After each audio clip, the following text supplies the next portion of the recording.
রামিসার এই হত্যাকারীর সর্বোচ্চ শাস্তি ইনশাআল্লাহ আগামী 1 মাসের মধ্যে নিশ্চিত করবে এবং সেই সর্বোচ্চ শাস্তি হচ্ছে মৃত্যুদণ্ড। ঢাকার মিরপুরে একটি নিষ্পাপ মেয়ের নির্মম মৃত্যুর মাধ্যমে মানুষের মানবিক মূল্যবোধের চূড়ান্ত অবক্ষয়ের চূড়ান্ত প্রমাণ মিলেছে। প্রিয় উপস্থিতিবৃন্দ, প্রিয় ভাই বোনরা, এ বিষয়ে একটি কথা আজকের এই অনুষ্ঠানে আমি পরিষ্কারভাবে আপনাদের সামনে তুলে ধরতে চাই। এই ধরনের শিশু নির্যাতন বা নারী নির্যাতন বর্তমান সরকার কোনোভাবেই মেনে নেবে না এবং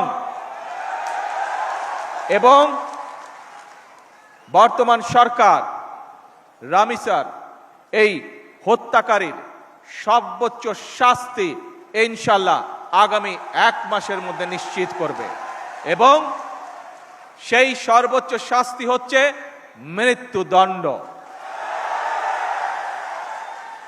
যাতে করে ভবিষ্যতে আর কোনো ব্যক্তি মানুষ এইভাবে শিশু বা নারী নির্যাতন করার সাহস না পায়।